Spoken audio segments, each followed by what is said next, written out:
Hello, everyone, and welcome to the Secrets Defining Freedom from Diabetes webinar.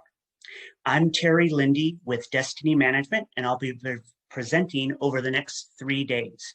Today, we're going to cover some key considerations for beginning a fitness and nutrition program. Tomorrow, we'll be covering all of the details of nutrition.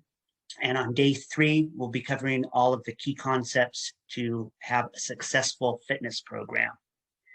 So I am much better with fitness and nutrition than I am with technology. So if there's any pausing or breaks in this, I apologize. Please hang in there and I will get everything figured out as we go along.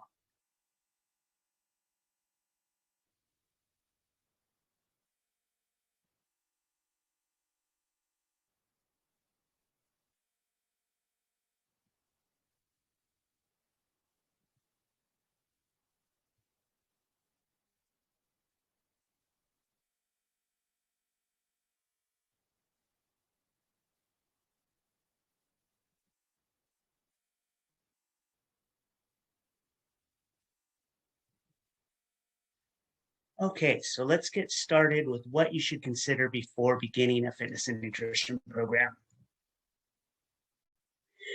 Always feel free to contact us at any point. Here is our contact information, and I'm going to do my best to answer questions as they come up during the program and at the end. But if I don't get to answer your question, please feel free to contact me anytime. I've been working with diabetics for over 36 years now, and I've worked with clients one-on-one for over 30 years and seen the progressions of diabetes and worked with their health professionals. And I've learned quite a bit of information that I'm going to pass along to you over the years regarding fitness and nutrition and how it can help you minimize the adverse effects of diabetes, as well as having a lot more energy and a higher quality life. So here are some keys to getting started. First of all, goal setting. That's very important. There was a study a long time ago that took a senior class of graduating students and tracked their financial success over many years. And at the end of the study, bottom line is 2 people out of the entire graduating class had achieved their goals. And the difference with those 2 people versus everybody else is they had their goals written down. So here are some keys for goal setting. And these are the 4 components that you're going to be working with: progressive resistance, cardiovascular conditioning, flexibility, and nutrition. So these are the key steps with goal setting. First, you need to identify a goal. Then there has to be a deadline for this goal. You can't say, I want this in 10 years. You need to be able to break it down. 3 months is a good term for a goal. So try not to make it longer than 3 months. You might have certain goals that go, say, 4, 5, 6, but 3 is a good guideline. Then the next step is listing the obstacles you need to overcome. So this is a big one most people miss. It's one thing to say that you want to reach a particular goal, but if you don't know what obstacles you're going to have to overcome to get there, it's going to be much harder. So whether that might be learning nutrition and fitness information, or possibly working with other family members, whatever it might be, listing the obstacles to overcome. Then identify the people in the groups that you can work with. So health professionals, other family members to get support, people that have gone through the same thing. That's where Facebook groups come in, other diabetic groups to help support, and people who've already been through what you have to help guide you along the way. And list the skills and the knowledge that are going to be required to get you past the obstacles. Then you need to write down your plan of action. Doesn't have to be a huge list. Just get an idea of what needs to happen to get you to your goal. And then another big key at the end is list the benefits in it for you. And it's great to set a reward system. So if you reach your goal, you have something to look forward to. So the main thing for what we're going to cover today is injury prevention. So it's a key to take circumference measurements, and more importantly than knowing all of your circumference measurements, one thing, you can use them to calculate your body fat percentage, which we'll get into in a little bit, but knowing the difference between the right and left side measurements. Normally, your dominant limb is going to be about 1/4 of an inch bigger than the non-dominant. That's within a reasonable range where there's no concern. But a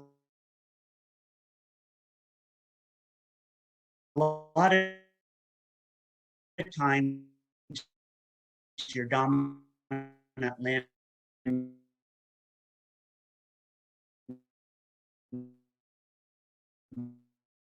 left.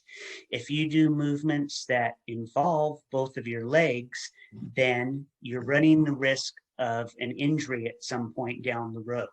So that's why the main reason it's important to take your measurements. And if you don't want to take all of your measurements, at least take the right and left side for arms and legs so that you know what exercises you should and should not do in the beginning. The other key factor for this is to determine your body fat percentage. So if you just go by your scale weight for determining progress, your scale weight fluctuates so much with water each day. Depending, it's a percentage of your body weight, but it can be 5 to 10 pounds of water weight fluctuations daily. So if you can break down your body weight into lean body mass and fat mass and separate them out, you'll know if the scale goes up and you're gaining muscle, that's okay, because eventually you'll reach a crossover point where your body fat comes back down and your scale weight comes back down. So it also gives you a better determining factor for determining your calories. So fat does not require calories to maintain itself. Muscle does. So when you are exercising, sleeping, lying still, your muscle still requires a certain number of calories that you're burning throughout the day. And the more muscle you have, the more calories you can burn. So when you're determining your calorie level, which we'll get into tomorrow, knowing your lean body mass is very helpful for this. Now, the calculation is pretty long, and most people do not like math. So I'm going to be sharing with you a formula or a page of ours that you can go to that has the body fat calculator. So all you need to do is enter in certain measurements and you'll be able to determine what your body fat is. Let's see if I can get this working.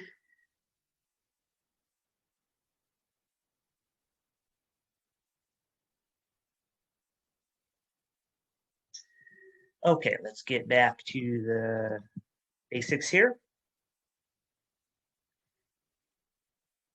So another important thing is determining your baseline fitness level. So in the handouts, I've put together a battery of fitness tests that are good to determine your flexibility, muscular endurance, cardiovascular endurance, and all of the main key fitness parameters. By knowing this information, you can determine how intense of a program you should start with. This will determine, and we'll be going over this a lot more in day 3, but whether you should be doing 1 set, 2 sets, 3 sets, the exercise program is only going to be as good as what you can recover from. And that does vary, but if you start off too hard, you're either going to get sick or injured. Your immune system is actually weaker until you fully recover. And depending on how much you can recover from would determine your starting point for a fitness program. So that helps prevent you from starting off and going really strong for like 2 months and then coming down with a cold and having to take time off and then pushing really hard again for 6 weeks and you get the next round of colds coming in. Your immune system should be able to fight most everything out there as long as you're giving it good nutrition and it's staying healthy. So your recovery, knowing what level to start with, will help keep you consistent over the next few months, years, through the rest of your life, hopefully. Consistency is what is going to get you the results. So it's not a matter of going really hard and having to take time off and then go really hard again and having to take time off because you're sick or injured. You want to be consistent, and it's better to consistently undertrain and do too little every day, every week of every year than it is to go really hard for a couple months and then have to take time off. So even if that's 5 minutes a day, whatever it might be, get the consistency built up. And then as your conditioning level increases, then you can add and go from there. So a couple things for nutrition. Nutrition is going to be over 50% of the battle. So we have progressive resistance, your cardiovascular conditioning, and flexibility. Nutrition is the fourth one. And of those four, 50% of it or more is going to be nutrition related. This is what gives your body the nutrients to recover at its best. And a lot of overuse injuries can be prevented with nutrition. So especially keeping the calories up to what your body needs is going to be important for the recovery. A lot of diets keep your calories way too low, and it puts you into a catabolic or broken down state. Now, we'll go over this tomorrow as far as calorie levels and how to make adjustments. But if you were to jump up your calories right away, it wouldn't do you any good. You would just be gaining body fat. So we need to pick up your calories in relation to your lean body mass and putting everything together. And I'd like you to keep in mind for tomorrow that food is your fuel. So it's like your car doesn't run without gas. Your body doesn't know when to shut down. So your car will stop when it runs out of gas, but your body is going to use your muscle and other tissues for energy to keep going. And that's what puts you in a broken down state. Keep in mind that small changes are all that's needed. Anything is better than nothing. So even if you have one more thought about fitness and nutrition tomorrow than you did today, that's a plus and you're headed in the right direction. And keep in mind that an 80-20 rule works well. So if you're good or on following the program 80% of the time, the other 20% isn't going to make that much of a difference. And everything comes down to moderation. Okay, now what I'm going to share with you is one of the other health professionals in our network, Ian Rubin. And he has what he calls food stories to help with the mental aspect of how to be successful with a nutrition program.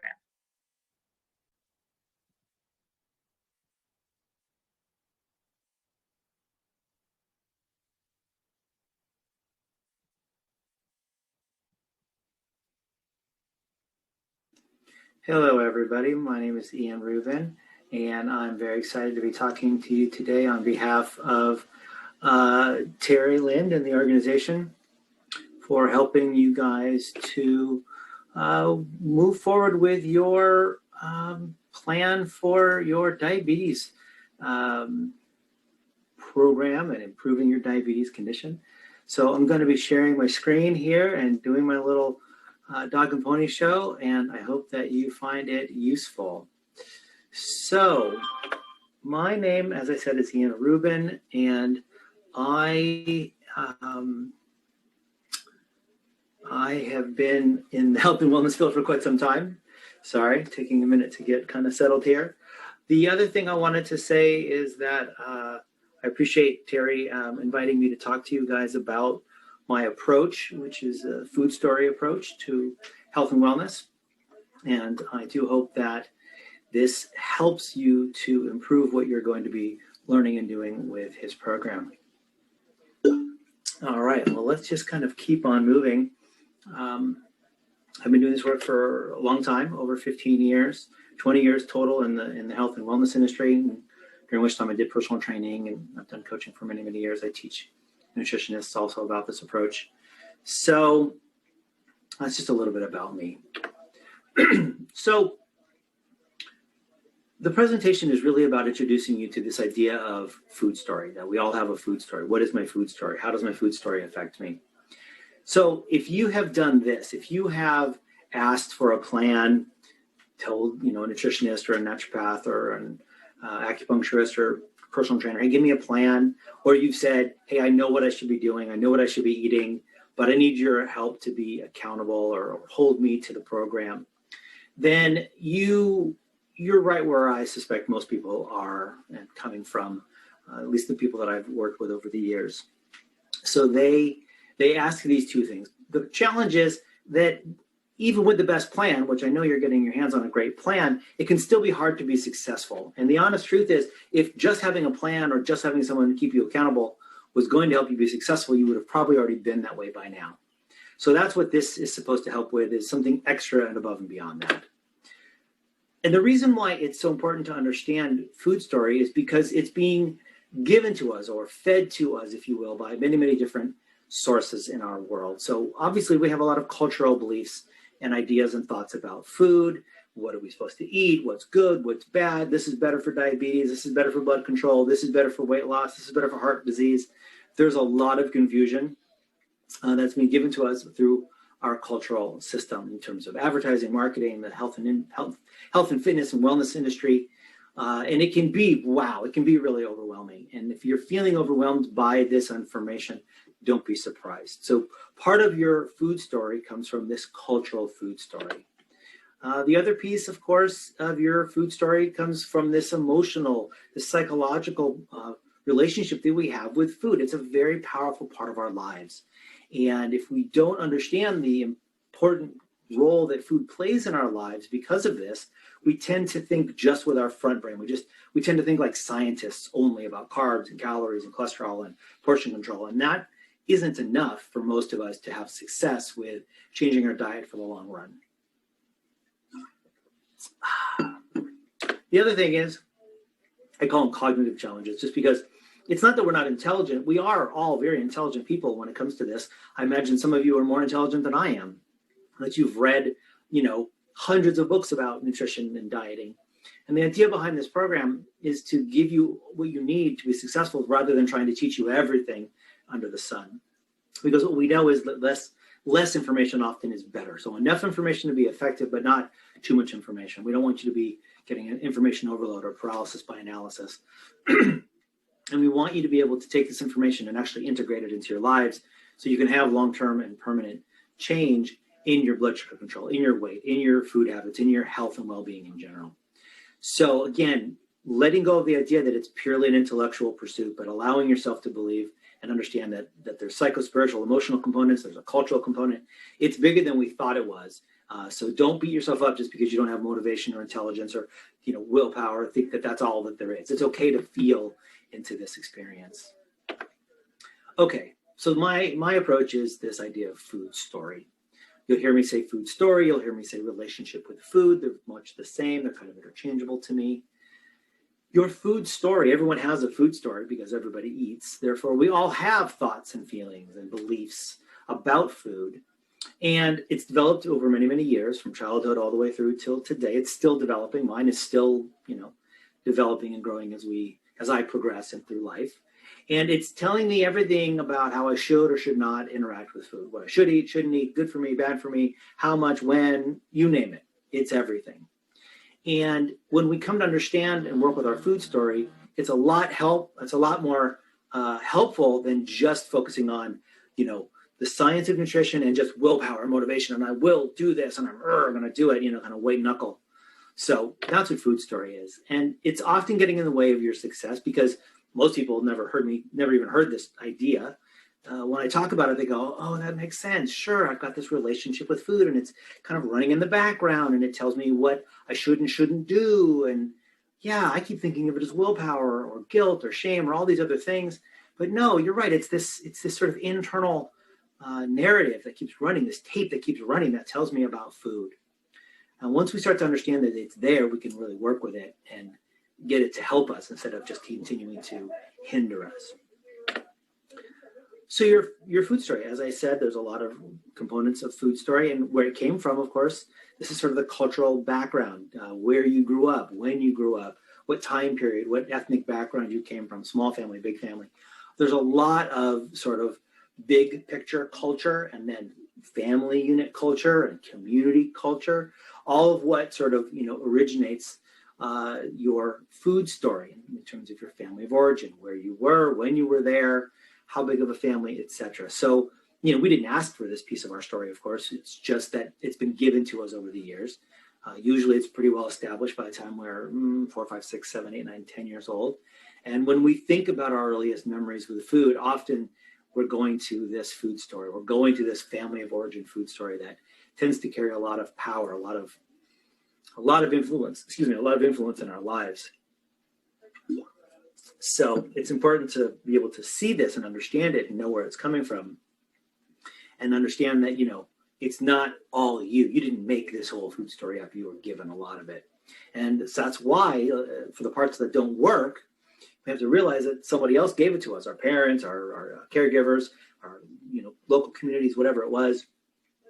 And it's that part of our story, the parts of our story that don't work for us, that we want to be able to reflect on and say, okay, this isn't serving me, so it's time to change. Because again, you did not spring full forth from your parents and decide, this is how I think and feel about food. It's been gradually developing over the years. Of course, you, as I say, over the years, developed a personal relationship with food because of who you are. All the different parts of who you are make up your personal food story as they interact with your family of origin and as they interact with culture, the big picture culture. So I was a really skinny kid and I wanted to be buff, and so it was all about protein for me, so whatever it is. Sugar is your best friend, or I hate vegetables because they were all boiled, or I had a big brother who ate all my food and I've always been hungry, so therefore I'm very possessive about my food. Could be 100 things. But it is good to just understand what it is about our relationship with food and our upbringing and our family that helps us to understand, okay, now I'm starting to get a sense of my story, and then I can sort of seat it inside of the cultural story, right? So now that we start to become aware of this, we can say, okay, I see what's going on here. There's this story that keeps running in my head that keeps telling me this is how I should do things. This is how I should think and feel and act towards food. So whatever it takes to help you build that awareness, I want to encourage you to do that, okay? There's no rule here. I don't believe there's any right or wrong way to do it. So you just find a way to build awareness that you have a food story and get a sense of that this is where it comes from in terms of your personal experience. So once we've done that, we want to look at it. We want to sort of analyze it and say, okay, wait a minute. As I think about this, why am I craving this food? Why am I having so much trouble with portion control? Why don't I make time to shop and cook and prep and do all the things that I know are good for me? How come I don't have motivation? And how come I keep relapsing? And how come I don't feel like I have the willpower to be successful? Oh, okay, I see. Okay, this is good. I'm aware of it now. I'm understanding it now. I'm sort of analyzing it and sort of getting a better sense of, okay, now it makes sense. Well, okay, because of this, that, and the other thing, it makes sense why I might be this way. The tricky part here is not to get judgy. Don't get out the wet noodle and, start beating yourself. You got to let yourself just acknowledge that, hey, this is how I feel about it. This is the emotions that come up when I talk about my food story to myself, because it's just the reality. There's nothing good or bad about it. It's not right or wrong. It's not a reflection on who you are as a person. It's just the nature of having a food story. So be careful about, shoulding on yourself, blaming and shaming and saying I should or shouldn't feel this way about it. And, try to just let those feelings be there and sort of notice them. I know this is hard work for us as a rule, but noticing that it's just kind of there. Okay, it's there. Now what am I going to do about it? Because that's really the key, is we can't move forward until we can come to some sense of acceptance that this is the reality of what my food story is. And again, this doesn't mean acceptance in the sense of, well, that's just what it is, and I guess I got to suffer through it. And okay, I'll put up with my food story. Acceptance means that you acknowledge it for what it is. You see it for what it is. You're not overly attached to it. You realize that you're not alone, and that if you just could accept, in the sense of sort of like acknowledging this is what it is, okay, now I get the reality, it does in fact empower you and allow you to move forward and create change. So that's what I want you to be thinking about as you move forward into the big steps, of course, which is this big challenge, which is action steps. Of course, action steps are always the hardest part, but if you can see what your story is and you can accept it, just allow it to be what it is, then you can also say, okay, I get that that's what it is, and I still want to make some changes, right? Rather than getting into but it shouldn't be this way, and I wish it weren't this way, and how come it has to be this way? Be like, hey, look, it is this way, and I can still make some adjustments, and I can still change it. That's one of the ironies about acceptance that people don't realize. Because acceptance doesn't mean suffering through or just giving up or just being like, whatever, all right, I guess I'll accept it. But it truly means, okay, I get that this is what it is, and therefore, now that I'm not all torn up emotionally about it, I can, in fact, make action steps to improve it. Because you can rewrite your story. And as you rewrite your story one day at a time, you will start to see your behaviors shift and change, your feelings, your thoughts, everything will shift because you're working on your story. Then all this knowledge that you've built, all this information that you're getting from this program will start to slip into action in a much more smooth fashion. It'll just start to click into place.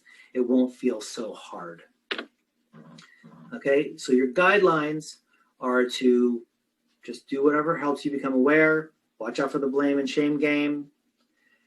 While the nutrition information is helpful, don't get into information overload. Take the information that you're getting. It's probably sufficient. You don't need to know every single detail of every little bit there is to know about diabetes care and health. If you have questions, you can ask Terry and the team. They'll get it for you. But don't feel like you have to have a master's level of information and knowledge to be successful. Most people, more information doesn't help.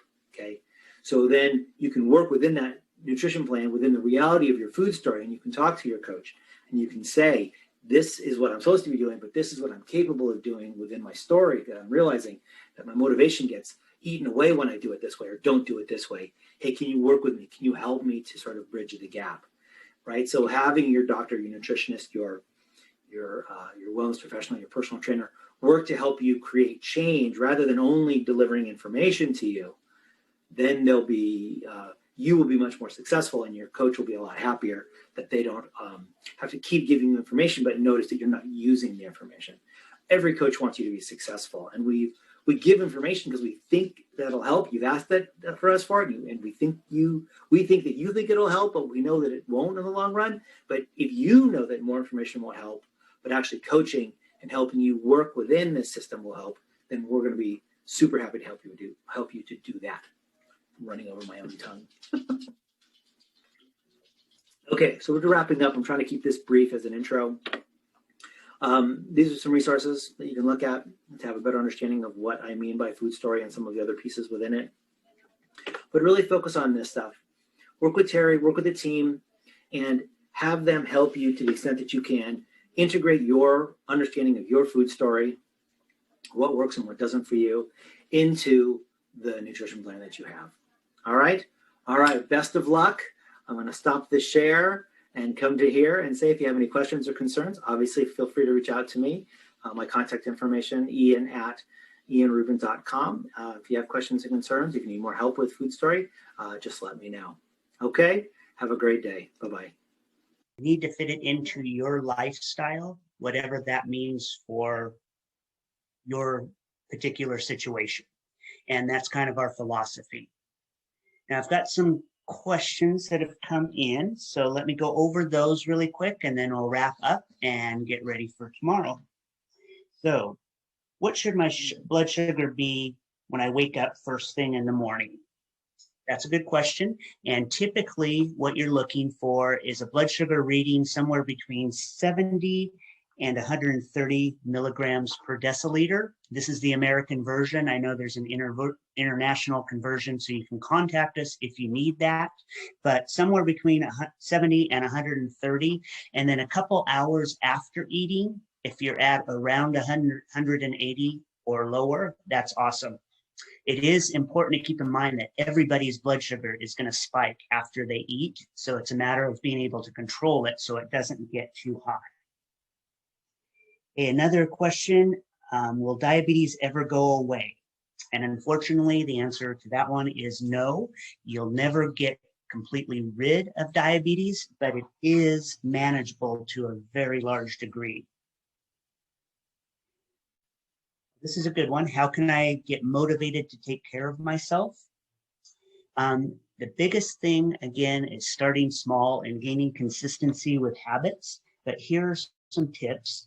You can move away from the all or nothing thinking.